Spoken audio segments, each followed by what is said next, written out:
시청자 여러분, 우리 구주 예수님의 이름으로 문안드립니다. 자, 현월TV 현월입니다.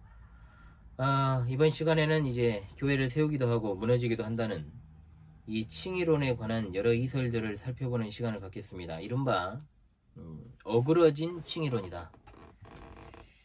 무릎 담요가 필요한 시즌이 됐습니다. 추워요. 옷을 좀 이제 두껍게 입으려고 했는데 여간 영상에는 좀 사람이 둔해 보이고 그래가지고 제가 또 목이 좀 짧지 않습니까?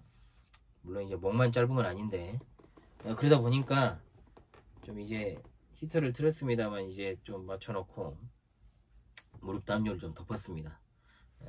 추워요. 몸을 따뜻하게 해라. 굉장히 중요한 이제 상식이 아니겠습니까?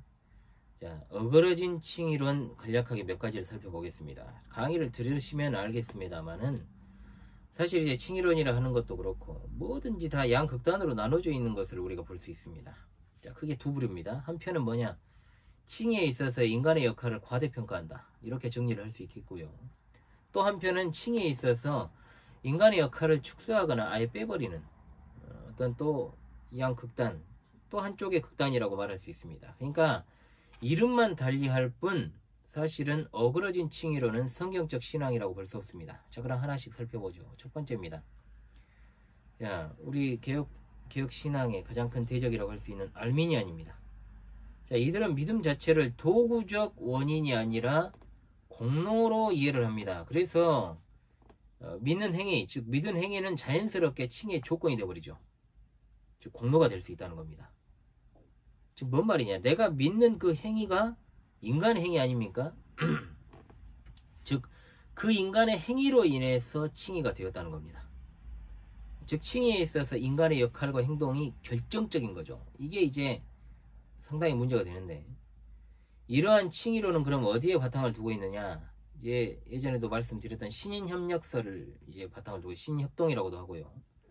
거기서 이제 파생이 된 것인데, 기본적으로 이들의 주장 그겁니다. 인간이 부분적으로는 선생되고 파손되었다. 그런데 아예 망가지지 않은 자유의지, 그리고 하나님의 은혜가 협력을 해가지고 구원을 이루어간다.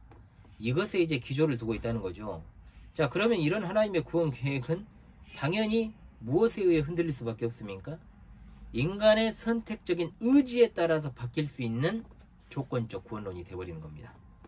자, 인간 중심의 구원론이 되는 것이죠.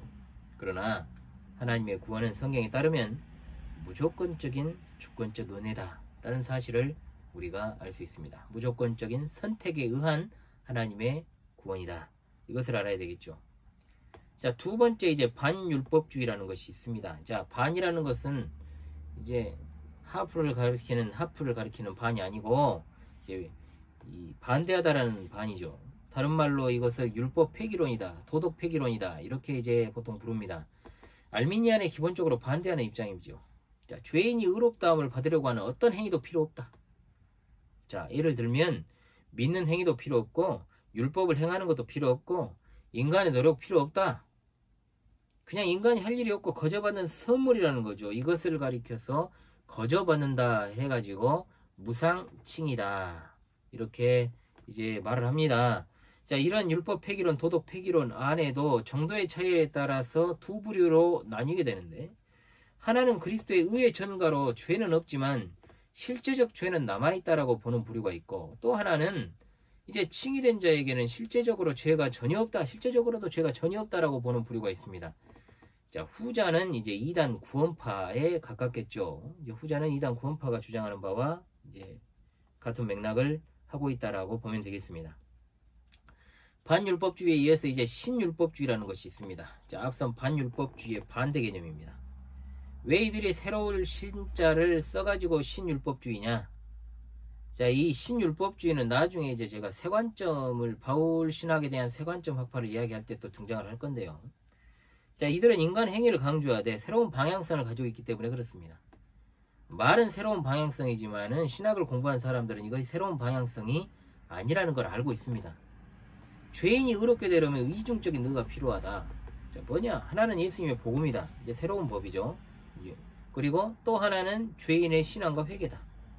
즉 죄인은 믿음과 회개를 통해 새로운 법, 즉 복음에 순종할 수 있고 의롭게 될 수 있다라는 사실을 주장합니다. 이런 차원에서 첫 번째 이제 소개를 했던 알미니안의 칭의론과 굉장히 흡사하죠. 왜냐? 인간의 역할에 주목을 하기 때문입니다. 자, 정도의 차이일 뿐 맥락은 그렇습니다. 알미니안이 말하는 인간의 행위는 공로적입니다. 조건적이죠. 그런데 신율법주의는 이른바 새로운 법이라고 부르는 복음에 인간의 믿는 행위가 이제 더해져 가지고 의롭다함을 받기 위해서 전적이라고는 할 수 없지만 필요하다라는 주장을 펼칩니다. 즉 전도의 차이일 뿐, 정도의 차이일 뿐 어그러진 칭의론인 것은 분명하다라는 것을 말씀을 드릴 수 있겠습니다. 웬만하면 영상을 좀 길게 제가 끌지 않으려고 해요. 그래서 먼저 이 시간에는 아까 이미 말씀드렸던 알미니안과 반율법주의와 신율법주의에 대해서 공부를 하고 마무리를 하는 수준에서 마치고 다음 시간에 나머지 두 개를 살펴보고 이제 균형 잡힌 칭의론을 살펴보고 칭의론을 마무리하도록 하겠습니다. 자, 나를 구원하신 우리 하나님의 은혜를 참으로 감사합니다. 할렐루야, 아멘.